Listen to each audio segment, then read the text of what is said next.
श्रोताओं, हाजिर हूँ फिर एक नई कविता लेकर। नाम है माँ और अंतर्द्वंद। वो हाथों से अपने मुझे खिलाकर कौर, पहुँच कर अपने पल्लू से मेरा मुंह और हाथ कर रही थी इंतज़ार स्कूल बस का। जैसे मेरा नहीं उसका भविष्य है दांव पे। हफ्तों नहीं बरसों निकल गई उसकी इस निरंतर सेवा के चक्र में, पर उसके माथे पर कभी ना आई शिकन। चाहे बढ़ती रही मेरी ज़रूरी गैर ज़रूरी मांगे, और अब हो गया हूँ मैं आत्मनिर्भर। मेरा अपना नाम है, सम्मान है, पर छिपी है शायद इसके पीछे उसकी मेहनत जो बेनाम है।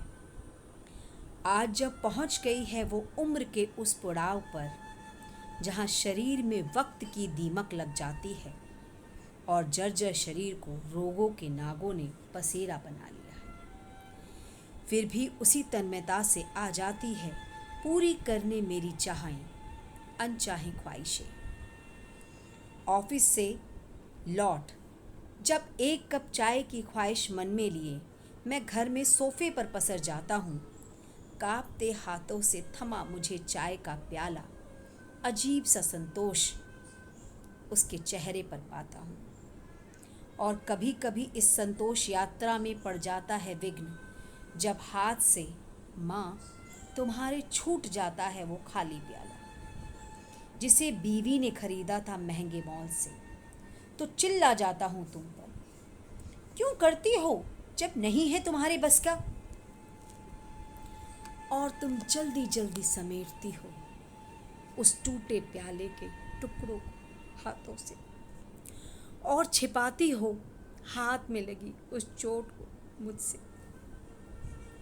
रात भर तुम्हारी खांसने की आवाज़ डालती है खलल नींद में, तो झुंझला जाता हूँ, उफ क्या मुसीबत है।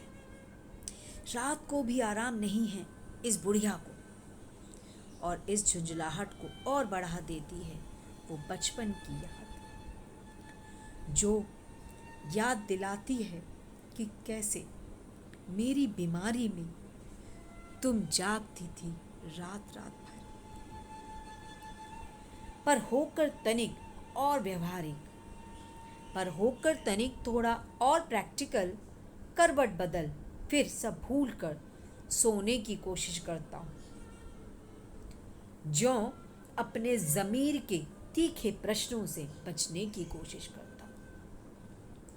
पर ना जाने क्यों तुम्हारा ममतामयी चेहरा घूमता रहता है मेरी नज़रों के सामने।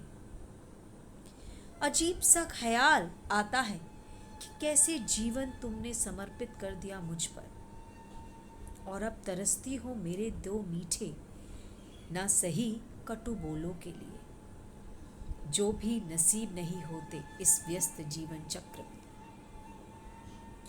फिर खुद से वादा करता हूँ कि दो सुकून के पल गुजारूंगा माँ तुम्हारे साथ, रखकर गोद में तुम्हारे सर भूल जाऊंगा फिर दुनिया के इन झमेलों को, जो बचपन में ना जाने कितने गमों से मुक्ति पाता था। इस तरह अंतर्द्वंद से कुछ यूं पीछा छुड़ाता हूँ, करवट बदलकर गहरी नींद में सो जाता हूँ। फिर अगला दिन आता है अपनी व्यस्तताओं के साथ, और रात आती है ज़मीर से जुड़े कुछ सवालों के साथ, कि एक दिन वो जर्जर शरीर पाषाण हो गया। शायद आज मेरे अंतर्द्वंद का देह अवसान हो गया, कि मुखाग्नि देते हुए खुद को कोसता हूँ कि क्यों ना मैंने तुम्हें दो पल सुकून के दिए। दो पल ही तो चाहती थी माँ तुम मेरे साथ बिताने, पर मेरी सफलताओं और व्यस्तताओं ने और कुछ मेरे भावहीन भावों ने तुम्हें इस खुशी से वंचित कर दिया। पर झकझोर कर मेरे मन ने मुझे भावहीन उत्तर दिया कि चलो, आज माँ को मुक्ति मिल गई और तुम्हें भी तुम्हारे अंतर्द्वंद से मुक्ति मिल गई।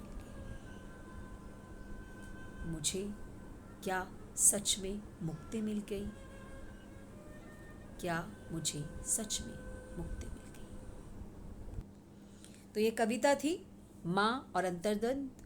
श्रोताओं, ज़रूर बताइएगा कि यह कविता आपको कैसे लगी। मेरी अगली कविता होगी चांद पर। तो खुश रहिए, सुनते रहिए। बाय बाय, फिर मिलेंगे।